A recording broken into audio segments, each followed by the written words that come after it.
Waheguru Ji Ka Khalsa, Waheguru Ji Ki Fateh. I'm very pleased today to be joined by Sir Edward Garnier, MP for Harborough, Leicestershire, and also a QC. Sir Edward, can you tell us about the Sikhs that you represent? Yes, I've got about 3 or 4 or 5,000 Sikhs who live in my constituency. They have come directly from India, or some have come via East Africa, and they are mostly in the professions, in business. They are really great contributors to my local economy, to the local economy of Leicester and Leicestershire, and to the Midlands more widely. And it's a great pleasure and an honour to represent them in Parliament. And I'm very pleased to say there's a Sikh school, the Falcon Primary School, in your constituency. And can you tell us about that, how that school came about and what role you played in that? Yes.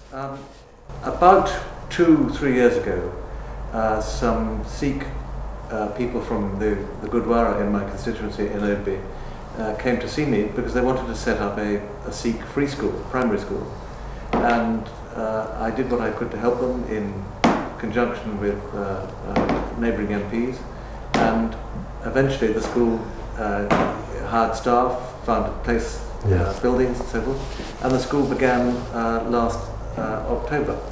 I've been to see it. It's thriving. There are now about 40 or 50 children there, primary school age, and it will soon grow to probably 100 children, and will grow. And it's proved to be immensely popular. And what's the ethos of the school? What's there? It is a Sikh school. It is a Sikh school. Of course, it accepts children from all backgrounds, although I would think about 90-95% of the children there at the moment are Sikhs. There are, in fact, there's a Muslim boy there. There are a couple of white children there. Yes. So it genuinely is a school open to all, very inclusive, based on all the ethos of the Sikh religion. That's great. And perhaps will there be room for a secondary school in time? Well, that is what they would like to do. In Leicestershire we have a 3 age group system, primary, middle school and then senior schools. And I think what they would like to do is to put onto the site, because they've got quite a good site in Leicester, a middle school, so that the children can move up through the schooling system. But who knows, in perhaps 10 years' time there may be a senior school as well. And you've got a military background. Your father was in the army. That's right. And he was a colonel in the army. And you know about the Sikh contribution to the First and Second World War. And there have been some moves to form a Sikh regiment in the British Army. What are your views about that? Well, I would like to see many more Sikhs joining the armed forces, the Royal Navy, the Royal Air Force and the Army and the Marines. There are quite a few Sikhs, I think, in the armed forces, but it would be great to see as many in proportion Sikhs in the British Army as there are in the Indian Army. And a Sikh regiment, perhaps? Well, that is certainly a possibility. Whether we could get, I mean, a regiment, a battalion of Sikhs would be about 800 men. Of course, nowadays it could be men and women. Yes. Whether there are sufficient numbers of Sikhs... I'm sure if you did a recruitment drive on the Sikh channel, yes, we would get you 8,000. Well, we're starting here now, but that would be good. And of course, here we are, it's 2015, the anniversary of the First World War. Many Sikhs fought and died for freedom in the First World War. Many Sikhs fought and died for freedom in the Second World War. And of course, this country, the United Kingdom, has benefited hugely from the contribution that the Sikh population have made to us and for us. And you've got a significant majority of 10,000. And are you quite confident about the election, the forthcoming election, and how important is a Sikh vote for you? I have never treated my seat as a surefire winner. The Member of Parliament who becomes complacent is the Member of Parliament who loses his seat. So I have campaigned in my seat every day of my 23 years as the Member of Parliament.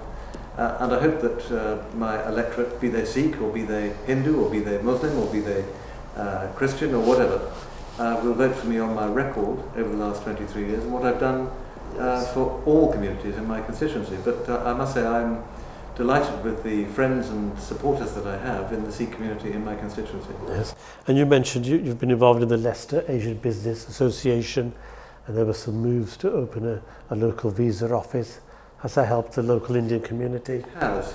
As you'll appreciate, the East Midlands, Leicester, Leicestershire, just like the West Midlands, we have a big Indian diaspora, and the trade links and the family links and the historic and cultural links between us and India are very long and deep. And now we have the visa office, so it makes it much easier for people to get their visas to travel to India. It's in the offices of the Leicester Asian Business Association, which is headed up by a great Sikh businessman, Singh, Yes. and it was opened by the Consul General from Birmingham. And LABA, Leicester Asian Business Association, has done a superb job in, should we say, developing trade between the United Kingdom and India. And there's some unpleasant local issues. I know that Leicester was in the news some time ago with a grooming case. And what's your views upon this recent problem with grooming? And a lot of communities are concerned about it. What's your reaction and your solution? I think the first thing is that all parents must keep an eye on their children, must look after their children. And it's very important that we don't delegate care of our children to the state. The government is a very bad parent. Mothers and fathers are the primary carers of their children. So that's the first thing. The second thing is to educate our children to be careful. Yes, we mustn't make them antisocial or shy or introspective, but they do need to be careful of strangers, they do need to be careful of people inviting them to do things which they probably know and think are not right.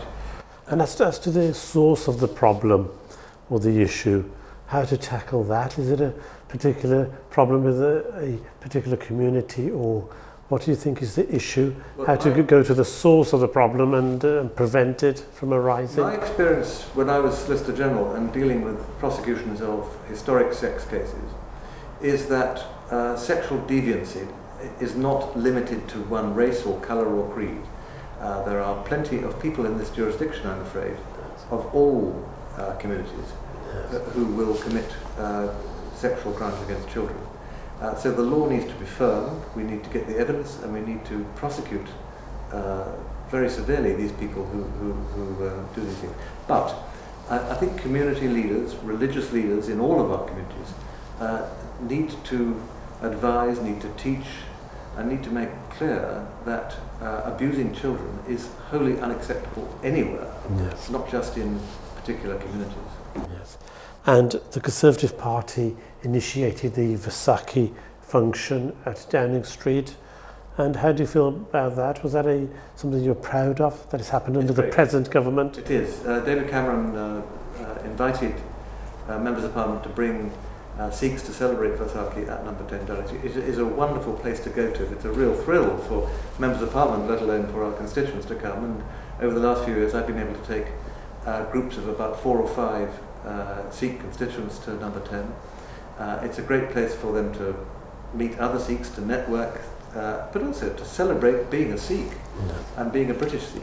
And the Prime Minister every time has made everybody so welcome and has celebrated the values of Sikhism and celebrated the contribution that Sikhs have made to our country. And what's unique to the Sikh community, do you think? What's your views about the Sikh community? What makes their contribution unique or different to other communities in the UK?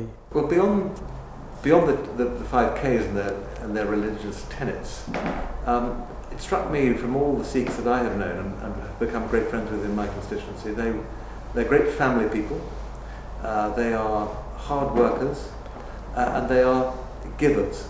They're not takers, they're givers. You go to a Gurdwara, what's the first thing they do? They offer you food. You go to a Gurdwara, what's the second thing they do? They offer you, beyond the food, they offer you friendship and company and care.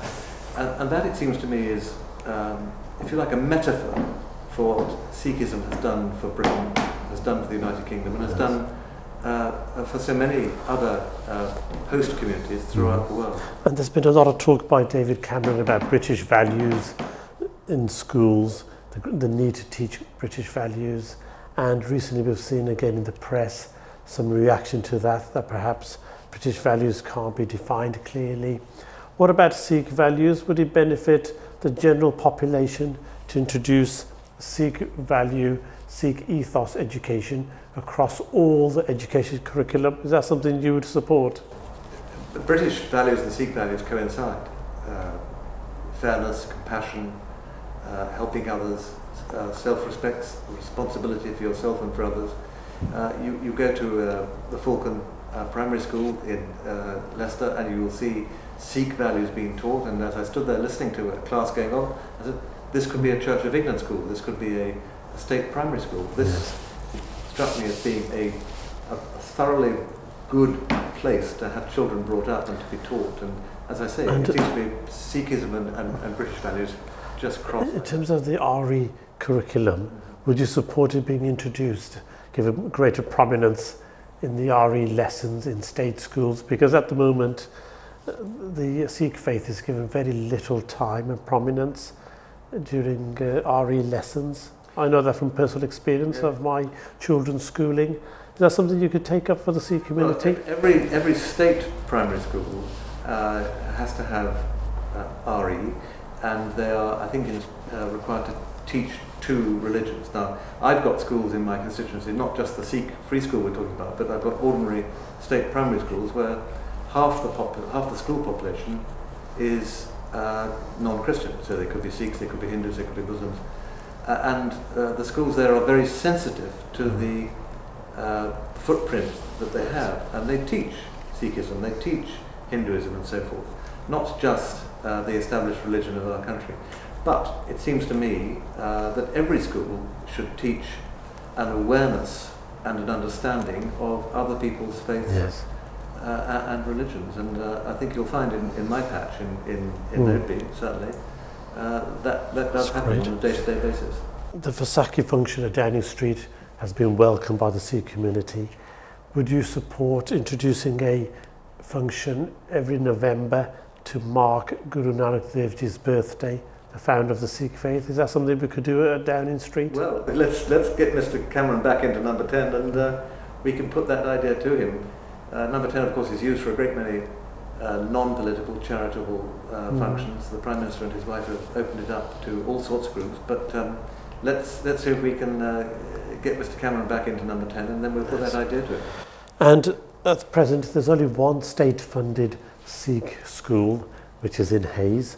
Would you support greater numbers of state-funded Sikh schools? Yes. Are you aware of the school in Hayes? It's very, very successful. It's one of the best schools in the country. I haven't been to it. Yes, and we do need more of those schools. What do you think? I want to see good schools all over the country which reflect the school-age population that resides there. So, for example, the Falcon School in my patch represents and caters for a growing Sikh population of youngsters, and if there are other parts of the country where that would be suitable, go ahead and do it. That's the whole beauty of the free school system. The Labour Party are not in favour of free schools. Is that right? That is right, and I'm afraid it's a great pity.